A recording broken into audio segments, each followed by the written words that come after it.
అందులో జగజ్జననీ జనకులు ఆరతులు అందిస్తూ దీపాలను వెలిగిస్తూ అమ్మ యొక్క కనుచూపు కోసం ఎదురుచూస్తూ ఉండేటటువంటి దాసజనాన్ని సేవిస్తున్నాం.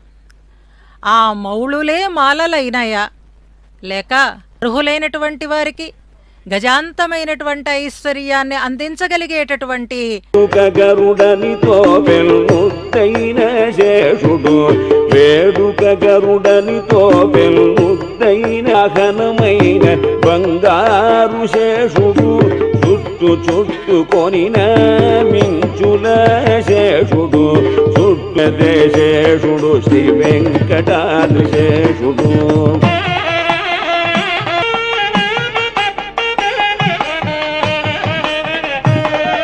కదిసి పనులకెల్ల అఖిలాండకోటి బ్రహ్మాండ నాయకి శ్రీ పద్మావతీదేవి విశేషంగా ఈనాడు పెద్ద శేషవాహనాన్ని అధిరోహించి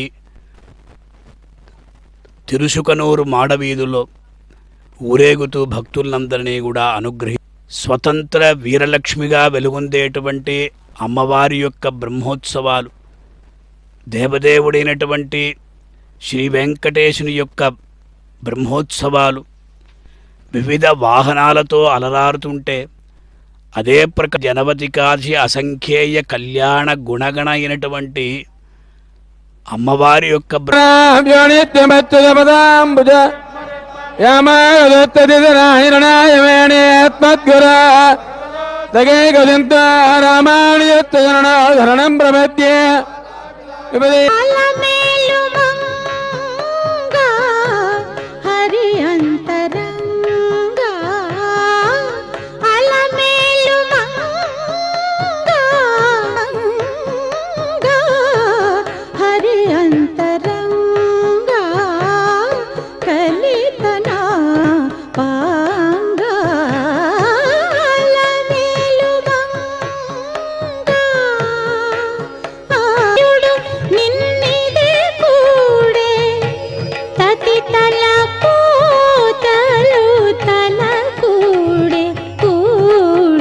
ఆదిశేషుడు అమ్మవారికి అంటే తయా సహాసీనం అనంతభోగిని అని చెప్పిన రీతిగా భగవంతుడు శ్రీదేవితో పాటు మహాలక్ష్మితో పాటు అక్కడ వేంచేసి ఉంటాడు. తయా సహాసీనం సంప్రదాయం.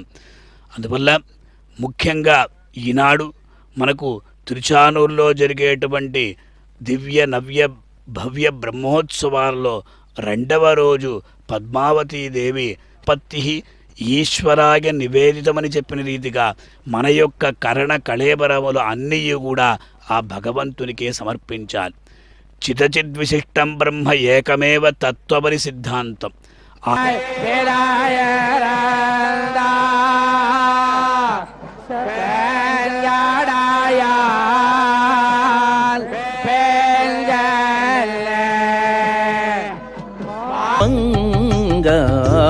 కలకల నవ్వుతోడ కలికి చూపులతోడ అలబలములు చేసిని అలమేలు మంగా మంగా దేవుడు తన చేయి వట్టి తీయగా పొత్తున నుండి ఆ విధానార్గించెను అలమేలు మంగా కలకల నవ్వుతోడ కలికి చూపులతోడ కనుబొమ్మలు అని అనుకోండి చాలు, ఉన్నతి అవనతి మనకి కలుగుతుంది అంటారు.